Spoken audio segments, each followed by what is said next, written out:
Pessoal, muito boa tarde. Puxa vida, estamos com saudade, com muita saudade de vocês, né? Já aí há quase 2 meses aí que a gente não se vê pessoalmente. E realmente eu queria dizer, antes da gente iniciar, que vocês fazem muita falta para a nossa vida, sabe? Vocês, os alunos, toda a nossa comunidade escolar, né?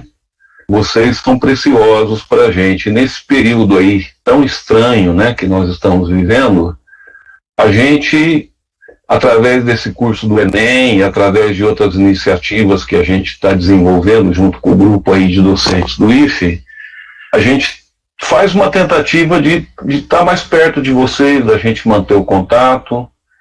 Também lembrando que talvez em breve nós tenhamos uma proposta aí de retomada das atividades de forma remota. Nós não vamos discutir isso agora, mas possivelmente, né, nós teremos aí uma possibilidade de retorno.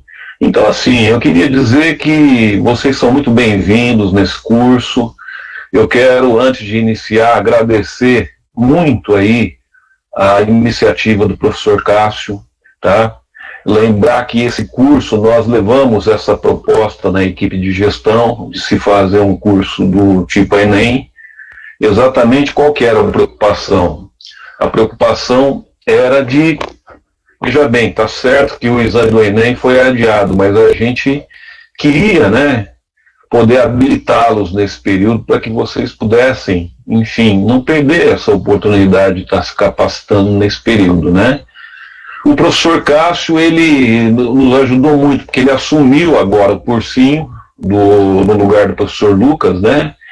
E é uma pessoa muito dinâmica, muito bacana, que está, assim, realmente dando todo o sangue, né, para poder organizar isso. Então, quero parabenizar o Cássio, dizer que ele é uma pessoa realmente muito prestativa, muito legal, e que está dando para nós um norte muito bacana nesse sentido, tá?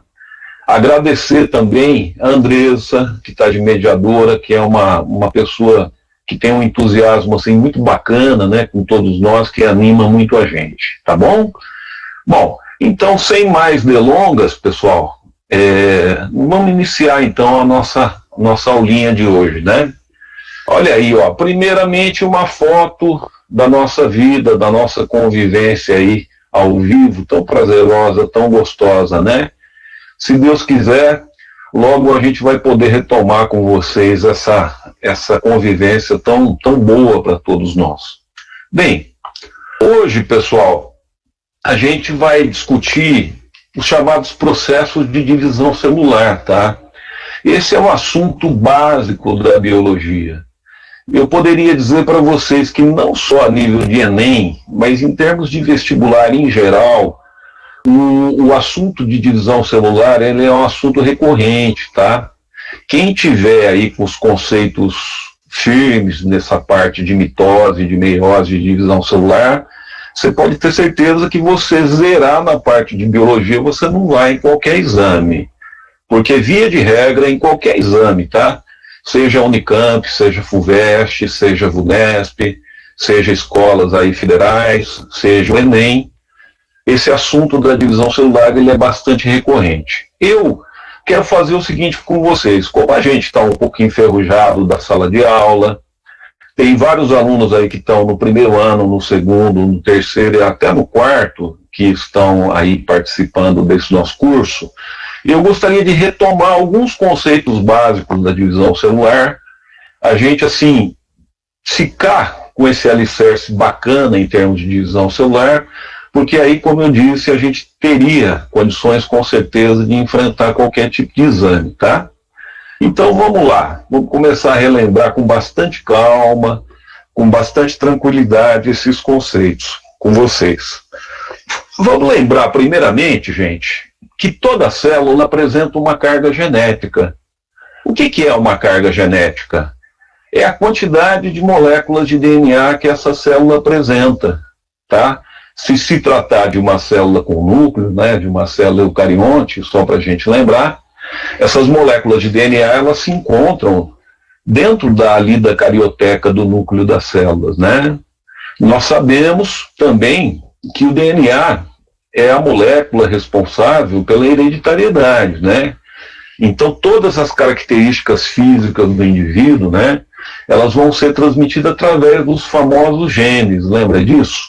E os genes nada mais são do que segmentos da molécula de DNA responsáveis por codificar certas proteínas, né? E a partir daí determinar as nossas características físicas. Veja bem, há um conceito inicial que nós não podemos nos esquecer, que é a chamada ploidia celular. O que é a ploidia? De forma bem simples é o seguinte: as células ou elas podem ter uma carga genética dupla ou uma carga genética simples. O que é uma carga genética dupla? Na carga genética dupla, você tem duas moléculas de DNA de cada tipo. Por quê? Porque elas vieram pela nossa reprodução. Uma molécula de DNA veio da sua mãe e a outra veio do seu pai. Então elas atuam em conjunto, elas atuam aos pares, né? Nós vamos começar lembrando com vocês daquelas células que têm carga genética simples, ou seja, elas têm uma molécula de DNA de cada tipo. Portanto, elas não têm DNAs pares. Alguns poderiam dizer, poxa, professor, mas que estranho, quer dizer que eu posso ter células que têm só um tipo de DNA de cada tipo? Com certeza. É o que ocorre nessas células que vocês estão vendo no slide aqui, as chamadas células haploides ou N. Então, o que seria as células haploides ou N? Aquilo que eu acabei de falar. São aquelas células que apresentam apenas um conjunto simples de cromossomos, tá? Portanto, não há pareamento entre eles. Ô Lincoln, quais são essas células? Na natureza, nós temos dois tipos de células haploides. Os gametas, as células sexuais dos animais, tá? O espermatozoide do homem, o óvulo da mulher, elas são células haploides, tá? E no caso dos vegetais, de alguns fungos, de algumas algas, você tem também um tipo de célula reprodutiva, que não é o gameta, mas que são os esporos. Nesse caso, os esporos também vão apresentar uma carga genética do tipo haploide. Um conceito genético importante é o seguinte: nós ouvimos muito hoje em dia, né, falar do termo genoma. Então, genoma humano, foi pesquisado o genoma de uma bactéria, o genoma de uma certa espécie. O que é o genoma? Pessoal, genoma nada mais é do que a carga genética haploide das espécies, tá? Então, quando você estuda a carga genética haploide das espécies, você está falando no genoma característico de cada espécie dessa. Olha só, você está vendo aqui um exemplozinho? Isso aqui é um núcleo de uma célula eucarionte, de uma célula que possui núcleo. Vamos contar a quantidade de DNA que tem. Olha só, isso aqui é uma célula que está em intérfase. O que é intérfase? Intérfase é o período que a célula ainda não está em divisão. Ele corresponde à maior parte da vida da célula. Na realidade, na maior parte da vida da célula, ela não está em divisão. Só que as células elas podem se dividir. Então, veja bem, essa célula que ainda não está em divisão, está em intérfase, vamos contar o número de cromossomos. Você tem aqui 1, 2, 3. Uma outra dica, você vê que não tem cromossomos pares, não tem 2 de cada tipo. Então eu posso dizer que é uma célula haploide. Tem 1, 2, 3 cromossomos, a notação que nós colocamos assim, essa é uma célula haploide N igual a 3. Tá? Agora veja bem, no final da intérfase, antecedendo os processos de divisão celular, no fundo, o que é a divisão celular de uma maneira bem simples? É o seguinte: a célula pega a sua carga genética, o seu DNA, duplica esse material genético, ok?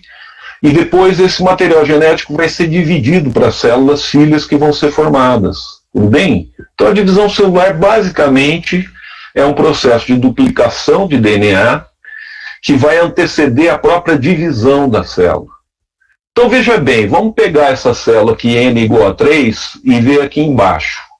Poxa, o que está ocorrendo aqui? Agora não é mais uma fita simples, você tem uma fita dupla, né? O que aconteceu aqui, mestre? Aconteceu o seguinte, esse DNA ele sofreu duplicação, tá? Então, como eu falei, antes da mitose e da meiose, uma coisa que antecede qualquer processo de divisão celular é a duplicação do DNA. Agora, uma coisa fundamental para quem quer entender divisão celular é o número de cromossomos. Veja bem, isso aqui não são 2 cromossomos, porque na origem era um só. Isso aqui é um cromossomo duplicado, tá? Então eu tenho um cromossomo duplicado, 2, 3. Veja bem, que depois da duplicação do DNA, essa célula continua sendo N igual a 3. Muitos erram, ou a confusão que dá nisso daqui é que o pessoal conta como 6 cromossomos. Não são 6 cromossomos, são 3. Só que eles estão duplicados. Só para lembrar mais tecnicamente, 2 cromossominhos duplicados que se encontram presos por essa região aqui, chamada centrômero, eles são chamados de cromátides irmãs, tá? Então, na verdade, um cromossomo, ele seria formado por 2 cromátides irmãs que estão presas aí ao mesmo centrômero. Só para ficar bem firme para vocês, eu vou pegar agora uma célula haploide com 4 cromossomos. Alguém vai perguntar, mas Lincoln, por que essa célula é haploide? Veja bem, ela é haploide porque o cromossomo vermelho aqui não tem par. O verde também não tem, o azul não tem e o preto não tem. São 4 cromossomos distintos.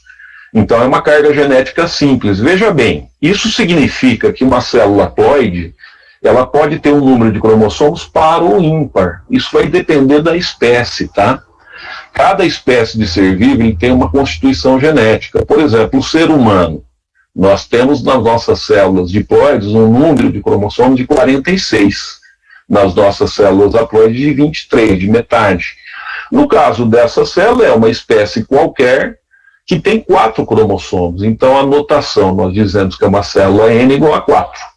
Agora, esses cromossomos não estão duplicados, é a mesma coisa do anterior, ele está na intérfase, tá? E é uma fase em que ainda a duplicação do DNA não ocorreu. Vamos lá.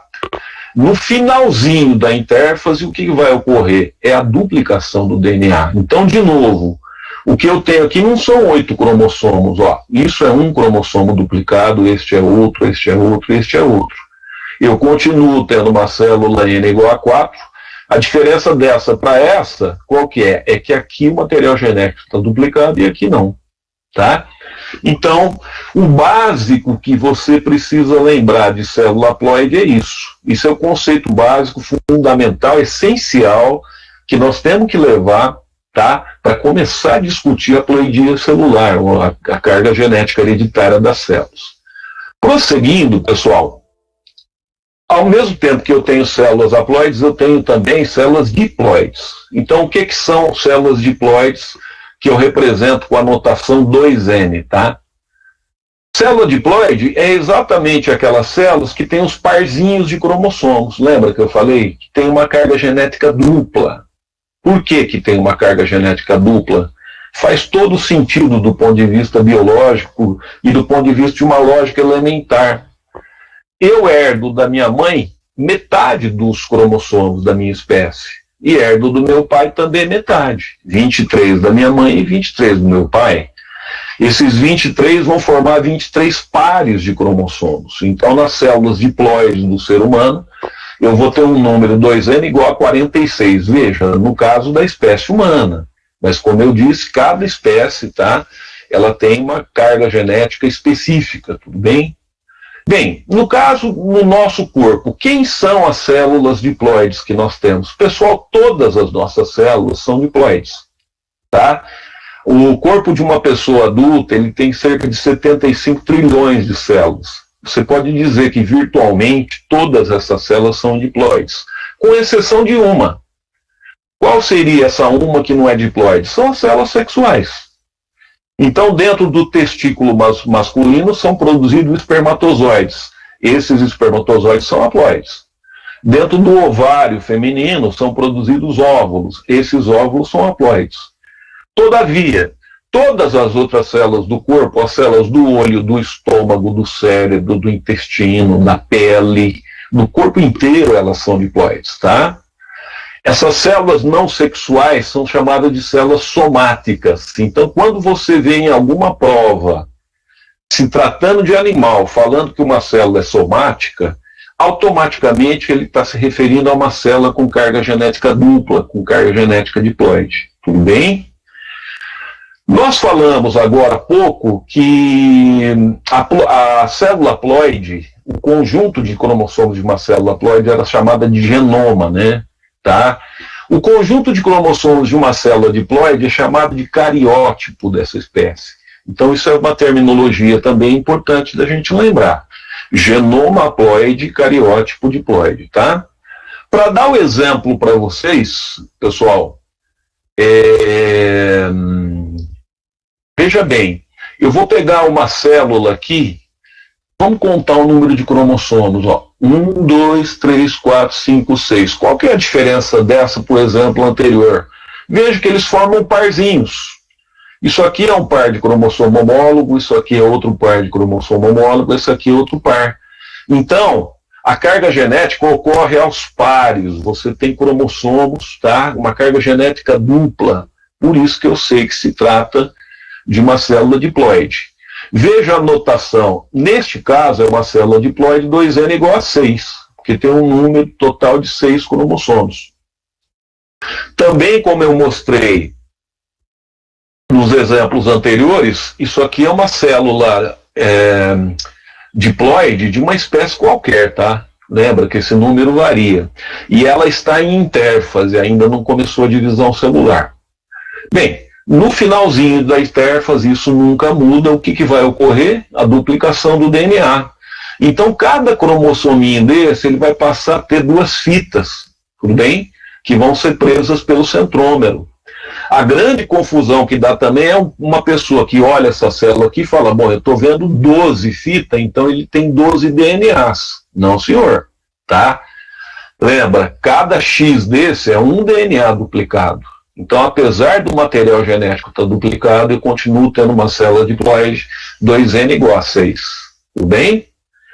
Um outro exemplinho para pegar com vocês, para ficar bem claro, eu vou pegar agora uma célula diploide 2N igual a 4. Mas, Lincoln, por que essa maldita célula aqui é diploide e não é haploide? Você tem que se acostumar a lembrar do esquema visual, tá? Ela ocorre aos pares, ó o vermelhinho aqui, isso é um par de cromossomos. O azulzinho é um outro par. Qual que é o número de cromossomos? É só contar. 1, 2, 3, 4. Então, a carga genética dessa célula, nós dizemos que ela é 2N igual a 4, tá? De novo, no finalzinho da intérfase vai ocorrer uma duplicação do DNA. Essa célula continua sendo 2N igual a 4, apesar de você ter 8 cromátides, tá? Mas em termos cromossômicos, ela continua tendo ainda 4 cromossomos duplicados. Muito bem. Então, o que eu falei para vocês, esse conceito de haploide e diploide, ele é fundamental. A gente tem que estar firme com esse conceito para a genética, para a parte de resposta de qualquer questão de divisão celular, enfim. Olha, isso daqui é uma foto de todos os cromossomos de uma célula não sexual humana, de uma célula somática. Existe uma técnica que eu consigo fotografar o DNA dessa célula e eu consigo separar esse DNA, no caso do cariótipo humano, que você está vendo aqui. Veja que nós temos pares de cromossomos, está vendo? Par número 1, número 2, número 3. Lembra que a nossa carga genética da nossa espécie é 2N igual a 46. Mas mais do que isso, o que nós temos de fato são 23 pares de cromossomos, tá? Mas, professor, por que tem par mesmo? É aquela coisa básica. Digamos, esse veio da sua mãe e esse veio do seu pai. Você é resultado, né, do encontro genético do seu pai e da sua mãe. Belezinha? Então aí eu tenho a carga genética dupla. Agora, repara o seguinte aqui, pessoal. Tudo aqui está duplicado, tudo aqui, ele está pareado perfeitamente, né? Até o par 22. Agora, esse XY, o que seria isso? Veja bem, o 23º par de cromossomos da espécie humana é o que nós chamamos de cromossomos sexuais, tá? Ou seja, você tem 2 cromossomos aqui que são responsáveis pela determinação das características secundárias sexuais, tanto da mulher como do homem. Então nós dizemos que a nossa carga genética é de 2N igual a 46. Nós temos 44 autossomos. O que é um autossomo? São cromossomos não sexuais, mais um par de cromossomos sexuais, que é o par exatamente, tá, de cromossomos do tipo XY. Bem, vamos lembrar então que no caso do homem, olha que curioso, eu estou aqui só pegando o cromossomo sexual, tá? Estou esquecendo dos autossomos. Todas as células nossas têm 44 autossomos, tem cromossomos não sexuais, mas tem um par sexual. No caso de vocês, rapazes, no caso de vocês, moços, até no meu caso, viu? Por incrível que pareça, veja bem, em todas as nossas células, nós temos 2 cromossomos sexuais do homem que um difere do outro. Você tem um cromossomo sexual X, que é grandão, e um cromossomo sexual Y. Isso define biologicamente o sexo do homem. Então, o homem, o macho da espécie humana, ele tem uma carga genética nas suas células somáticas, tá? De 44 autossomos, mais o X e Y. Se você somar 44 com 2, dá 46. Essa seria a nossa carga genética final. No caso específico da mulher, veja que o par sexual da mulher de cromossomos é idêntico. Por isso que nós dizemos que a mulher é XX. Então, nós compartilhamos com a mulher, do ponto de vista genético, um cromossomo que é idêntico da mulher, que é o X.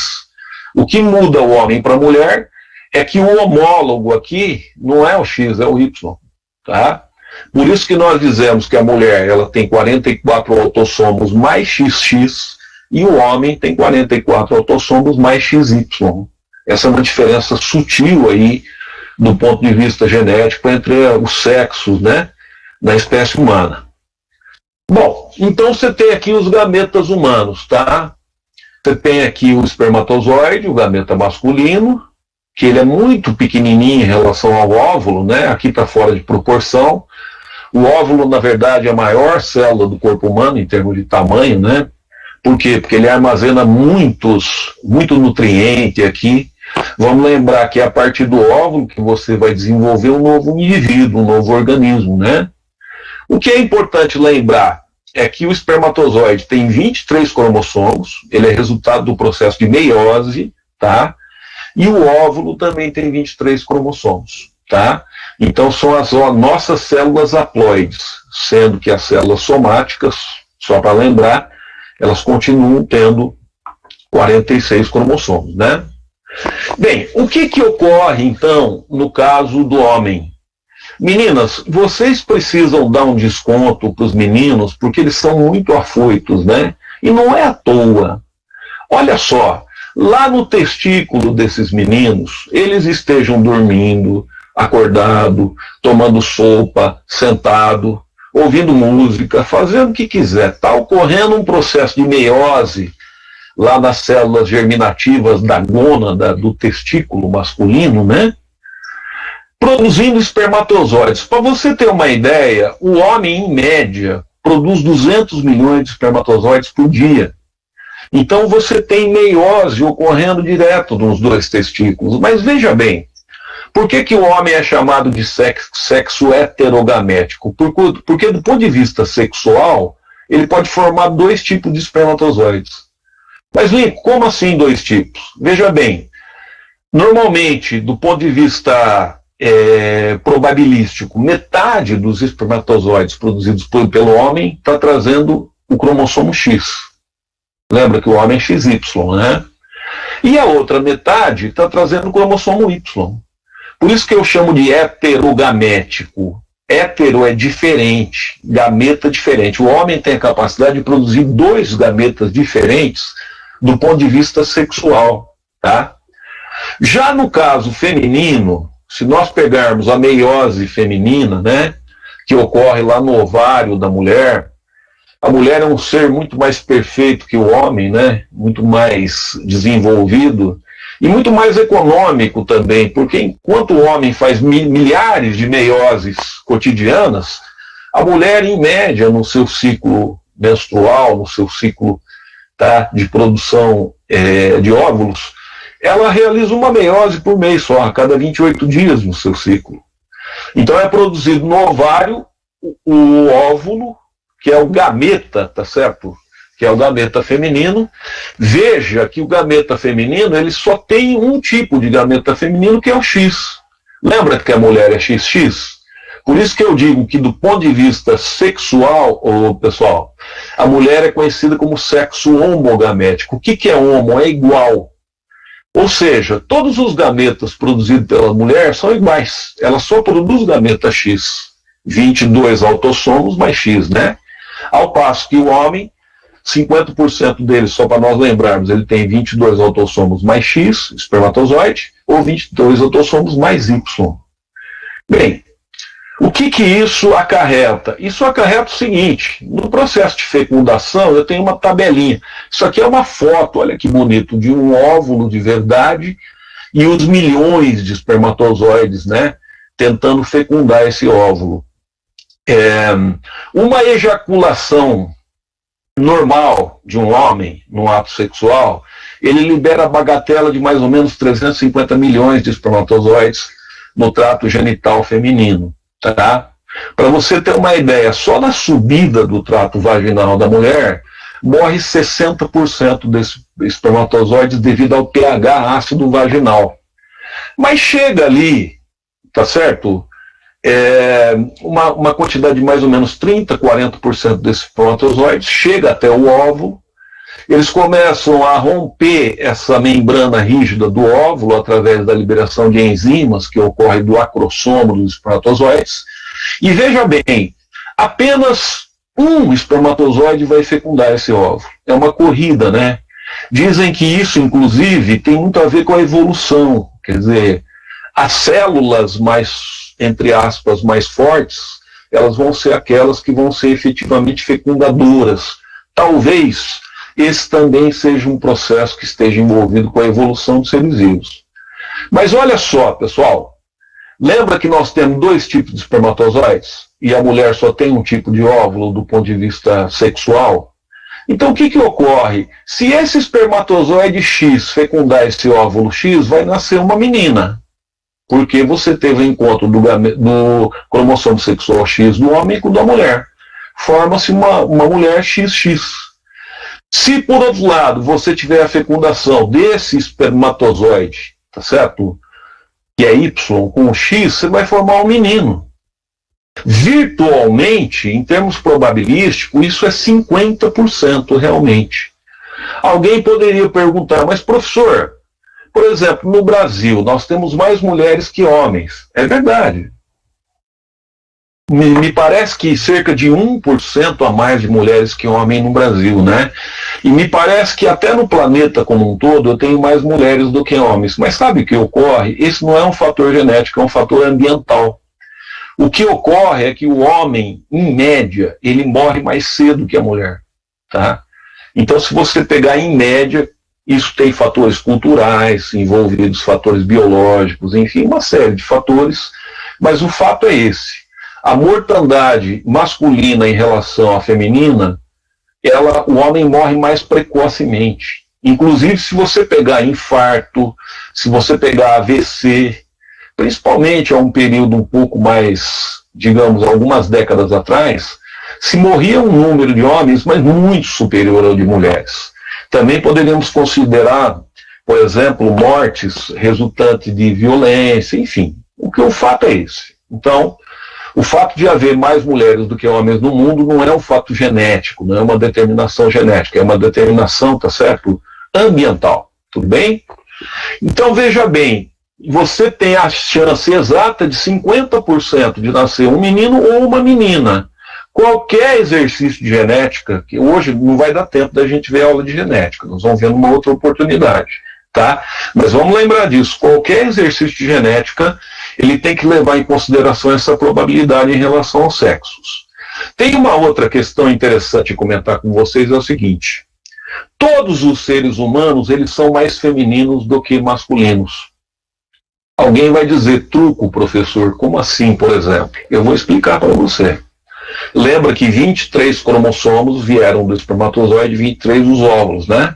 constituindo 46 cromossomos da nossa carga genética. Porém, o óvulo, ele tem aqui a mitocôndria. E a mitocôndria do espermatozoide, ela não entra dentro do óvulo na fecundação. Tem um detalhe que a mitocôndria, que é aquela organela celular responsável pela produção de energia, né, da célula, ela tem DNA próprio. Então, na verdade, pessoal, a mitocôndria que tem nas nossas células, ela é de origem feminina sempre. Tudo bem? Sempre as mitocôndrias celulares nós herdamos, não foi do nosso pai, foi da nossa mãe. Inclusive, hoje, quando você faz análise de genoma para tentar descobrir, por exemplo, ancestrais do ser humano, você pode fazer uma análise do DNA mitocondrial. Só que, obviamente, esse DNA mitocondrial ele vai te mostrar quais são os seus ancestrais femininos, né? Porque, voltando a ressaltar para vocês, tá? A herança genética mitocondrial é exclusivamente feminina. Então, graças a Deus, nós temos aí, do ponto de vista genético, tá? Uma sutil, maior herança genética materna do que paterna. Prosseguindo, pessoal, eu estou vendo aqui que estão havendo algumas perguntas, tá? Eu vou pedir para vocês, só para eu poder me organizar, se eu não poderia responder essas perguntas mais ao final, se for possível, tá, pessoal? Porque tem alguns exercícios que eu estou propondo, então eu vou tentar responder todas as perguntas, eu agradeço as perguntas, mas peço que a gente deixe essas perguntas, vocês continuem mandando, por gentileza, tá? Mas a gente vai responder essas perguntas aí, mais no finalzinho da aula. Peço essa gentileza, tudo bem? Bom, então, prosseguindo, nós temos um caso assim, uma outra questão, tá? Uma outra questão. Muita gente pensa que a reprodução ela só pode ocorrer entre indivíduos da mesma espécie, né?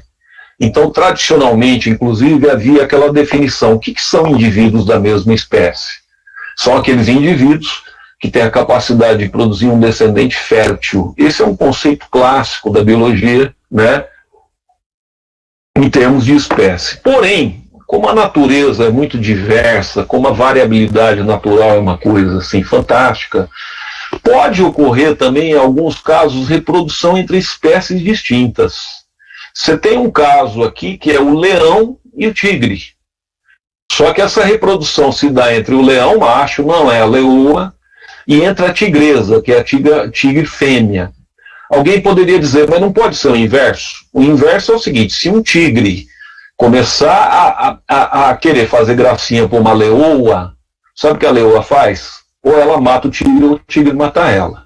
Porque a leoa, a mulher do leão, realmente, ele é um bicho que tem assim, um instinto de agressividade bastante grande. Mas pode haver, eventualmente, na natureza, essa reprodução entre um leão macho e uma tigre fêmea. Veja bem, nasce um indivíduo. Olha que estranho esse híbrido aqui. É o chamado libre. Não sei se vocês já ouviram falar, tudo bem?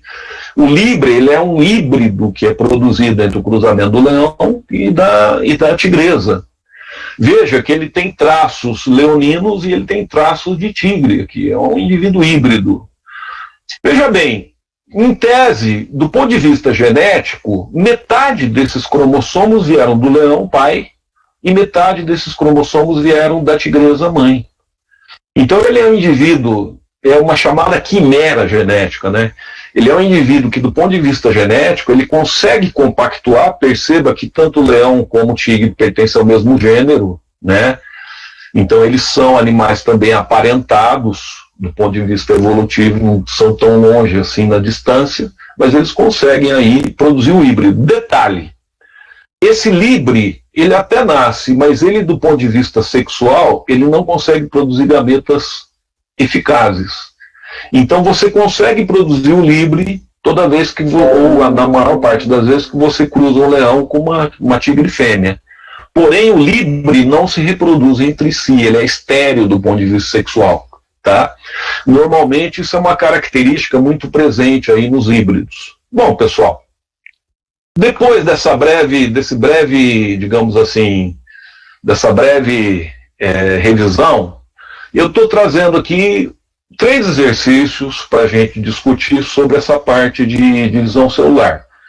Eu gostaria que vocês dessem uma lidinha, eu vou dar 2 minutinhos aí para vocês darem uma lida na questão, para vocês tentarem aí interpretar, e eu já comento, tá? Por favor, não sei se vocês estão enxergando bem, se está dando para ver bem a questão. Como é que está aí? Está dando tranquilo? Então, por gentileza, dá uma lidinha, vê se você consegue, em cima aí da explicação, resolver essa questão, que é uma questão do Enem do ano passado.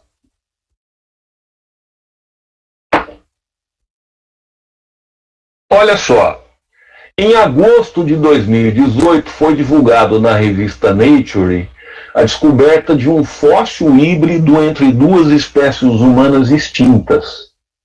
Você sabe que o Homo sapiens, que é a nossa espécie, conviveu com outros homens de outros gêneros, né, de outras espécies, desculpe.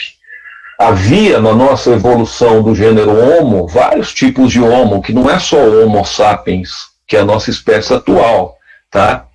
O que acabou ocorrendo é que o Homo sapiens, ele acabou adquirindo um cérebro muito grande, ele acabou tendo uma evolução muito mais compíscua do que os outros, as outras espécies de homens, e por uma questão aí de competição, esses outros homens acabaram se extinguindo. Então a questão é sobre isso, tá? Então se descobriu um fóssil humano híbrido entre 2 espécies humanas que não existem mais. Elas existiram na antiguidade, mas não existem mais. O que aconteceu então? 2 espécies de homens, 2 espécies diferentes, elas se cruzaram e originaram um híbrido, como o caso do leão que nós vimos aí e do tigre. Trata-se de um fóssil de uma garota de 13 anos, tá? Então, através desse fóssil, de 50 mil anos atrás, o pessoal analisou geneticamente, fez a parte do DNA desse fóssil e viu que ele era um híbrido. Olha só que interessante, pessoal. A mãe desse fóssil era uma Neandertal, da espécie Neandertal humana, tá? E o pai, denisovano.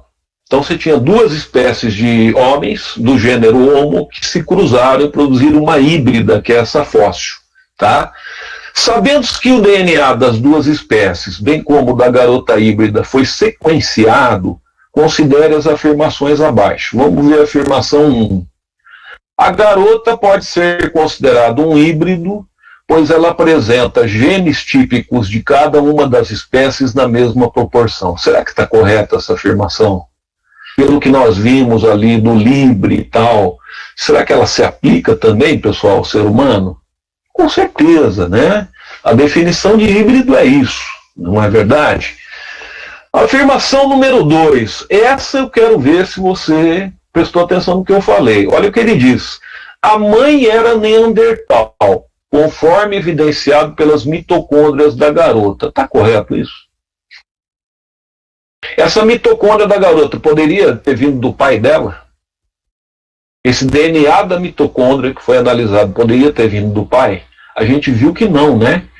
Lembra, a nossa herança mitocondrial, ela é uma herança exclusivamente materna, que vem das mulheres, né? Então está correta essa afirmação. A mãe era Neandertal, com certeza, conforme evidenciado pelas mitocôndrias da garota. A mitocôndria veio da mãe Neandertal, com toda certeza. A afirmação número 3. O pai dessa fóssil aí híbrida, ele era denosivono, tá? Conforme evidenciado pelo cromossomo Y do fóssil. Pergunta, a garota tem cromossomo Y? Não, né, pessoal? A gente acabou de ver que a mulher é XX e o homem XY. Então a afirmação número 3 é uma afirmação absurda, porque se ela aqui, ó, se é uma garota, mulher, tá certo? Ela é XX, ela não pode ter um cromossomo Y, né? Então a afirmação 3 está incorreta, as 2 primeiras estão corretas, apenas 1 e 2, né? Alternativa C. Vocês conseguiram resolver essa questão? Vocês acharam ela difícil, acharam ela fácil? Depois a gente vai comentando melhor, tá? Vamos ver uma outra questão aqui. Pois não. Pois não, cara.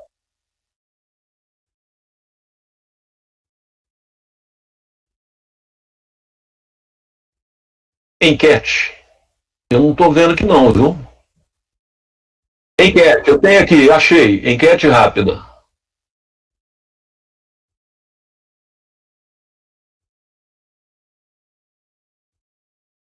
Tá, Cássio, eu acho que eu não vou, se você me permitir, eu não vou fazer isso agora não, porque vai me atrasar um pouquinho, tá? Tudo bem? Eu agradeço aí, eu agradeço, mas hoje eu não vou fazer enquete não, numa próxima aula eu vou fazer. De qualquer maneira eu te agradeço, tudo bem, Cássio? Não vai ficar bravo comigo, Cássio? Não, eu te agradeço, Cássio, obrigado.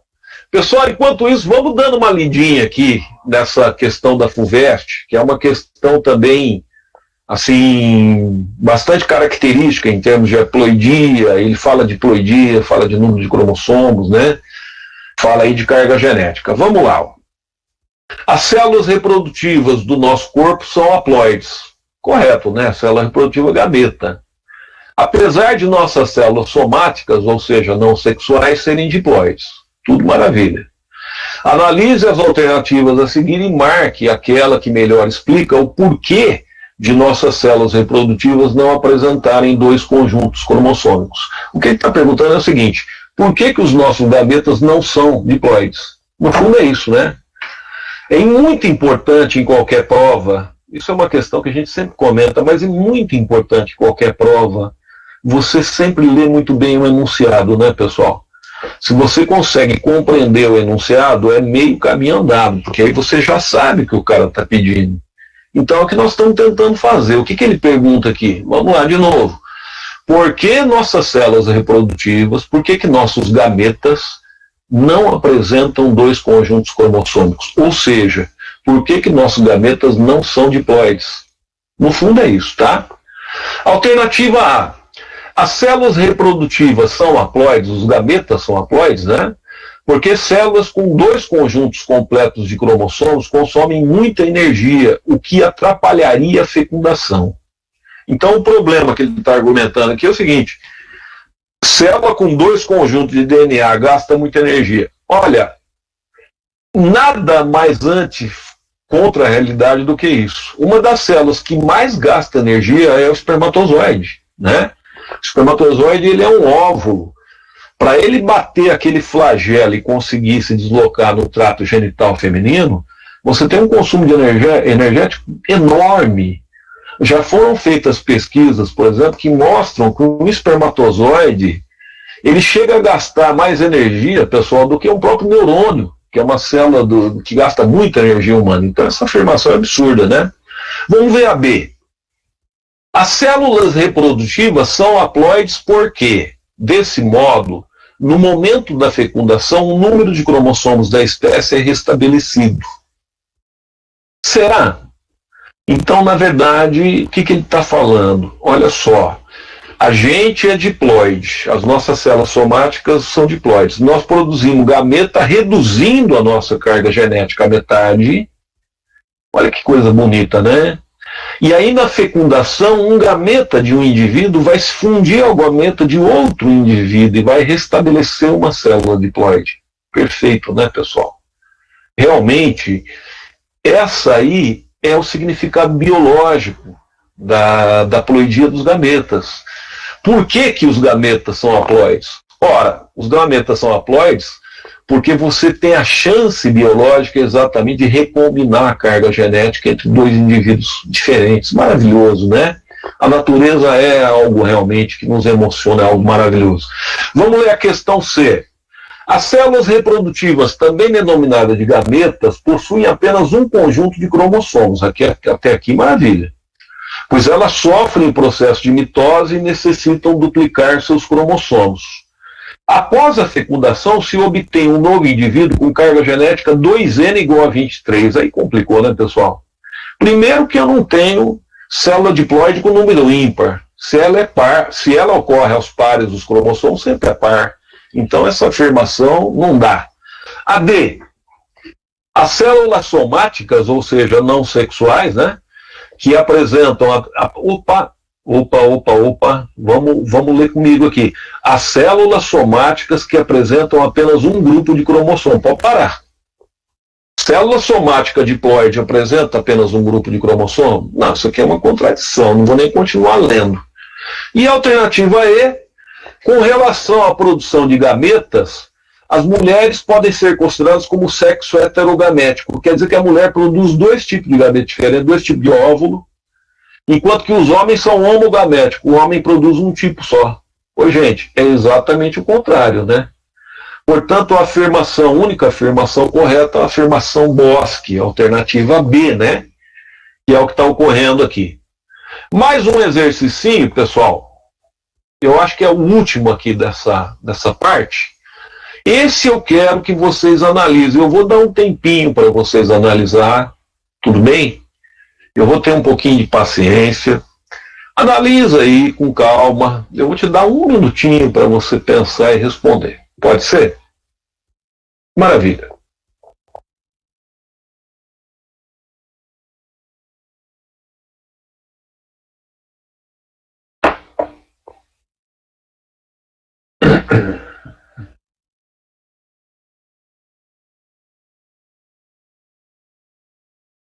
Ei, gente, mas que vontade da gente ter aula de novo aí, não? De novo junto, ter aula na lousa. Eu vou te falar, é até bom acontecer isso pra gente dar mais valor, não? Como é gostoso a gente ficar nas aulas. Às vezes era cansativo, era difícil, mas, putz, faz falta, né? Faz falta aquela lousa, não era? A gente ficava lá, ficava perguntando no final da aula, fazendo uma gozação. Mas se Deus quiser, tudo isso aí a gente vai voltar, né? Ô, gente, a grande questão que eu coloco para vocês é o seguinte: essa célula que você está vendo aí, é diploide ou haploide? Essa é a primeira questão, tá? Ô, professor, eu estou vendo aqui 6x, né?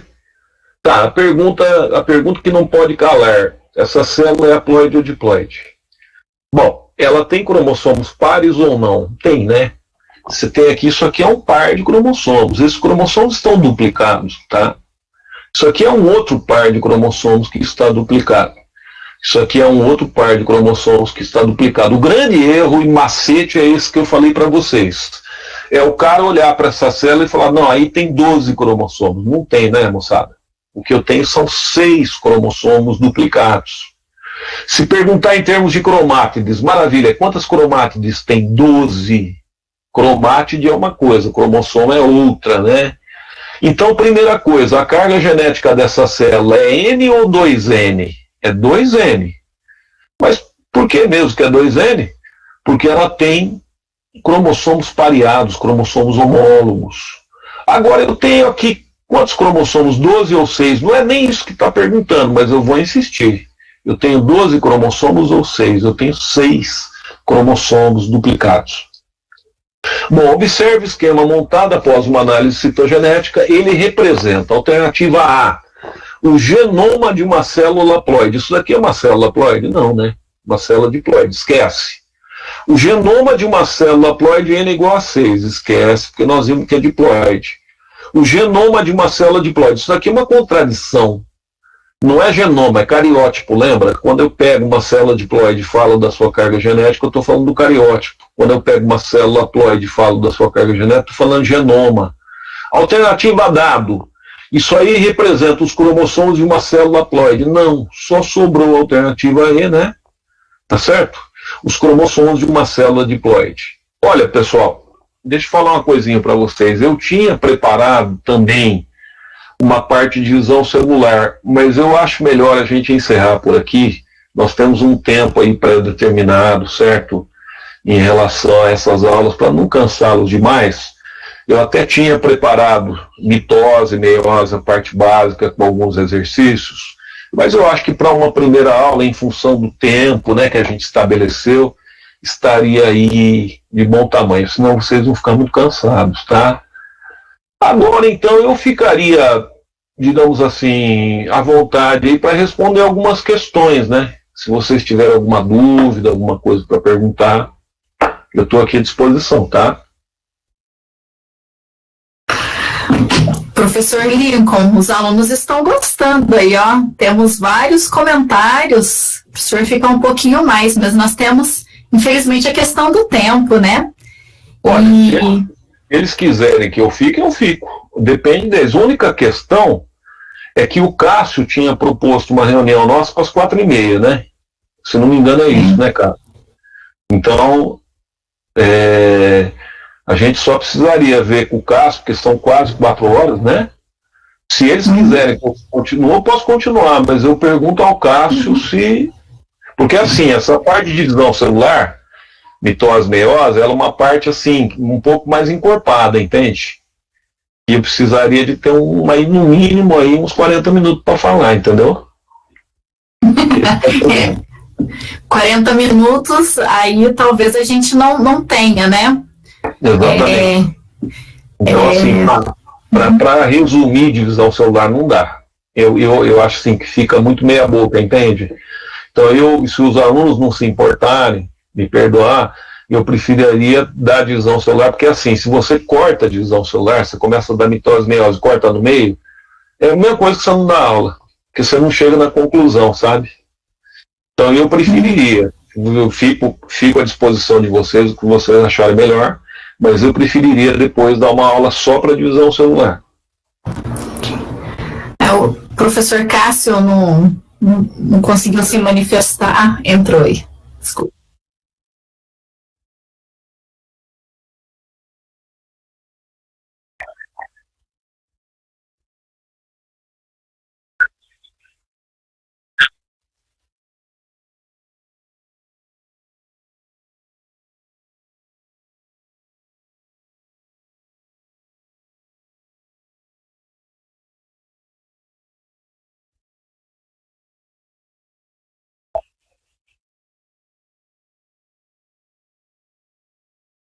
Perfeito.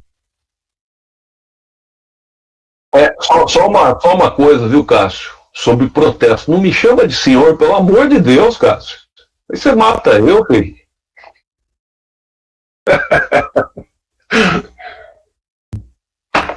Pois não, estou à disposição para pergunta. Se a nossa Andressa puder me ajudar, Andressa.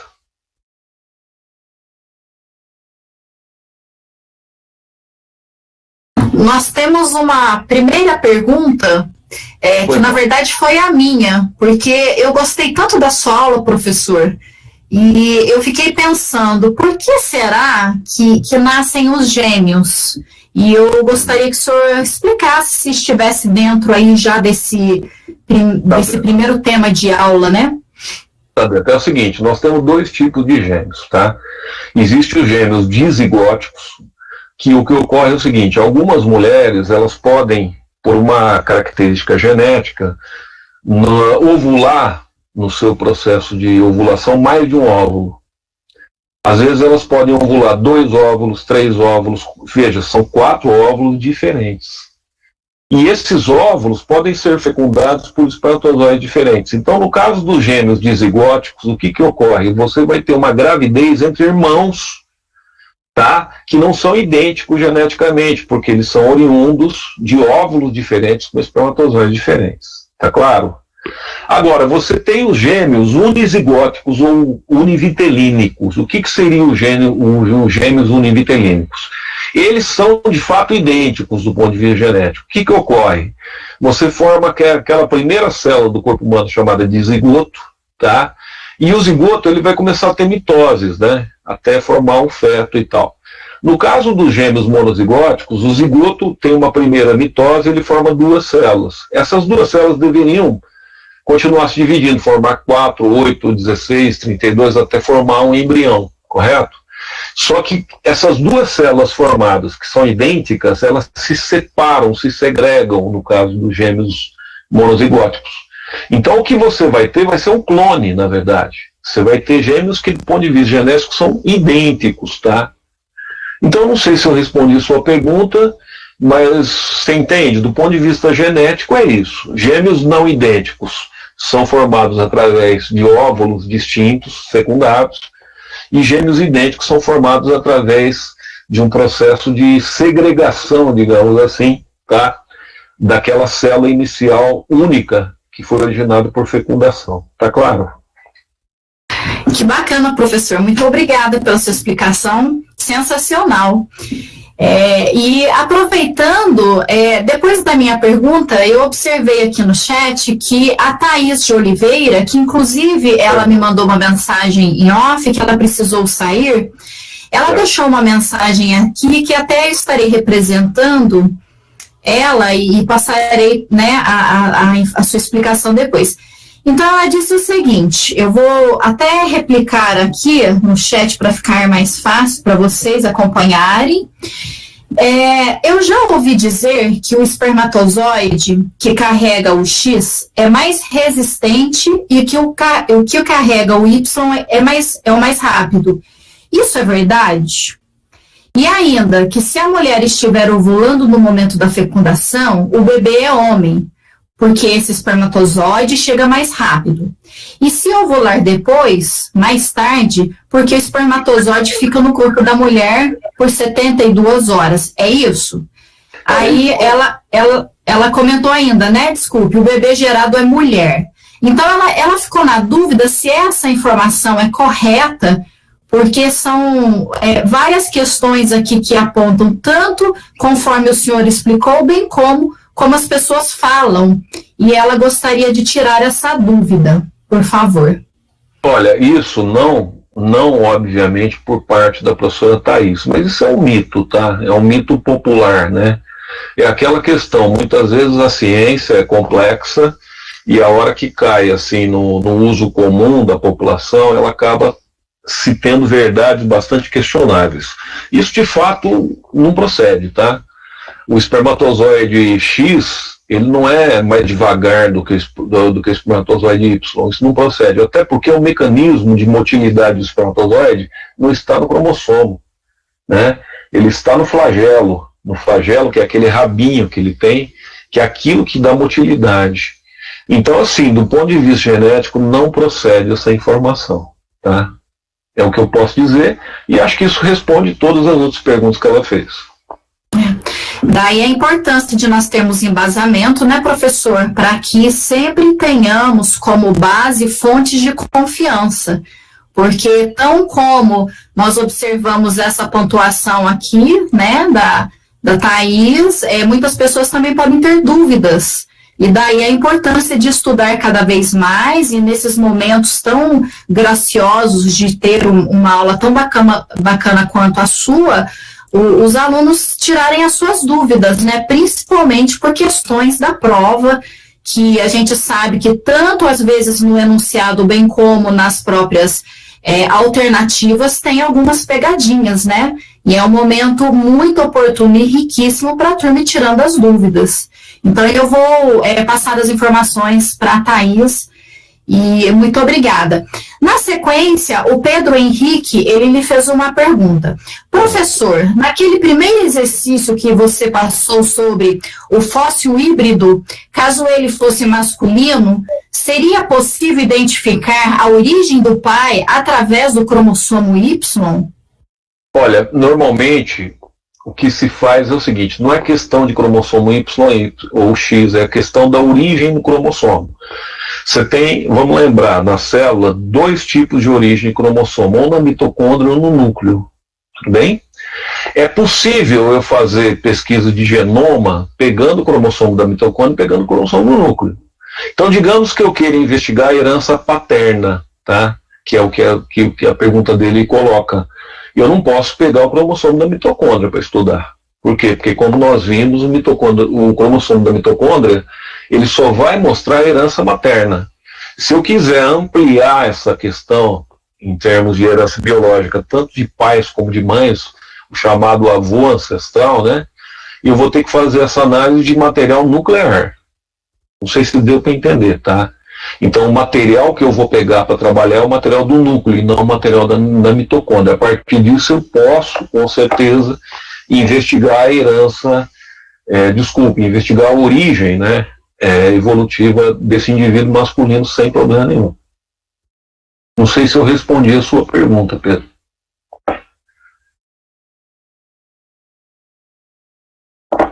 Aí depois a Giovana, ela pergunta também, né? Professor, no exercício do fóssil híbrido, eu sei a origem paterna apenas pelas informações genéticas ou pela fisionomia?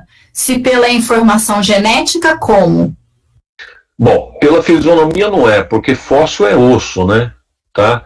Então, na verdade, quando você pega um fóssil que viveu há 50 mil anos atrás, não é uma pessoa, você não consegue nem ver fisionomia. Você faz análise de um osso, tá? Ou às vezes até de fragmentos ósseos, entendeu?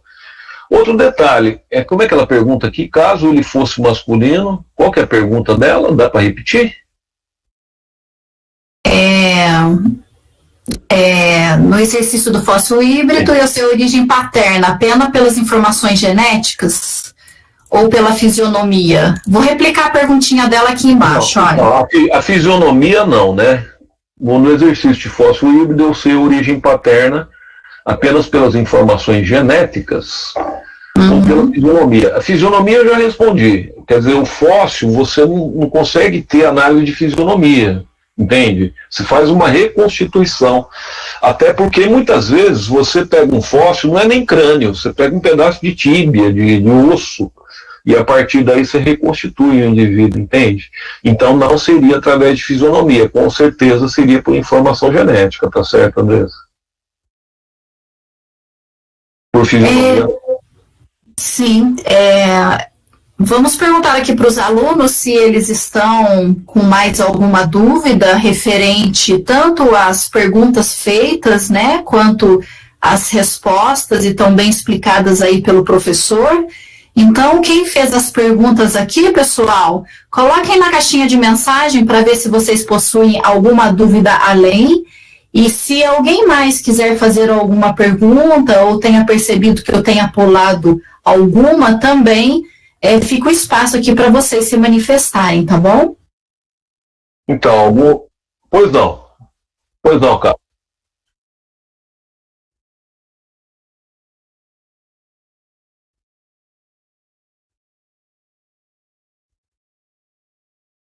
A informação genética teria que ser feita uma análise de DNA não mitocondrial. Por quê? Você pega o osso tem células, tá, Cássio? Como é que chama a aluna? Ô, Giovana. Ô, Giovana, é o seguinte, quando você pega um osso, tem células dentro desse osso, tá? Então, se você quiser investigar a origem, por exemplo, paterna desse fóssil, o que você faz? Em vez de você sequenciar o DNA da mitocôndria, você faz o sequenciamento do DNA do núcleo, como eu falei na outra resposta. Entendeu? Então, a partir daí, você vai ter informações não só do pai desse fóssil, como da mãe também. Respondi a sua pergunta? Uma ótima pergunta, inclusive. Será que eu respondi? Ela está esclarecida?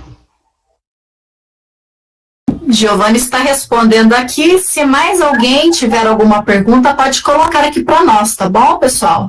Nós temos ainda mais uns minutinhos, né, professor Lincoln? Agora são 16h05 aproximadamente, então se o pessoal quiser aí em mais 5 minutinhos colocar umas perguntinhas a mais aí. Vou interromper só um minutinho, só respondendo o Pedro aqui. Ô Pedro, eu vou disponibilizar esses slides sim no Moodle, tá? Tem uma pergunta do Pedro aqui, então pode ficar tranquilo que a gente depois vai abrir uma salinha ali, inclusive eu vou colocar mais exercícios também sobre esse assunto, tá? E também nós vamos ter, eu peço para vocês me desculparem essa correria aí, mas a gente vai também, tipo, eu vou depois ter um horário para vocês tirarem dúvida, tá certo, pessoal? Vocês desculpem que a gente está se adaptando nessa tecnologia nossa, nós estamos aí correndo atrás do prejuízo, né? E nessa parte aí de computador, de celular, vocês sabem muito mais do que a gente, né? Vocês podem dar aula para a gente, tá certo? Então, nós vamos disponibilizar, pode ficar tranquilo, tá?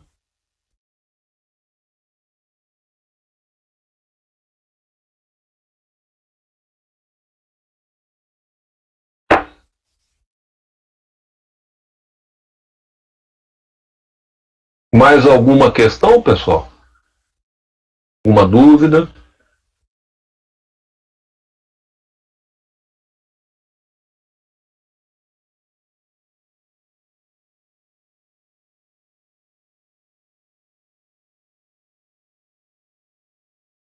Bom, professor Lincoln, acredito que nós não tenhamos. O Pedro está digitando, a Giovana parece que está digitando também. Vamos aguardar mais um pouquinho, então, né? Sim.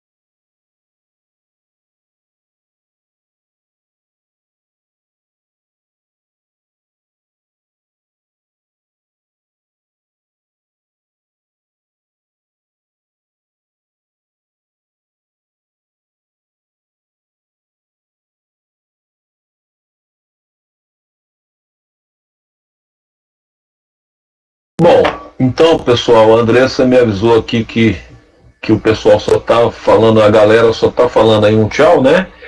Olha, finalizar, dizer para vocês, muito obrigado por essa oportunidade de vocês terem me ouvido, tá? Desculpa aí a chatice, se às vezes a gente aqui não está tão treinado, né, na questão das aulas, mas o que a gente quer é tentar contribuir de alguma maneira com vocês. Vocês moram no nosso coração, tá? E a gente só existe por causa de vocês. Muito obrigado por tudo e até uma próxima oportunidade, tá bom? Obrigado, gente. Um abraço.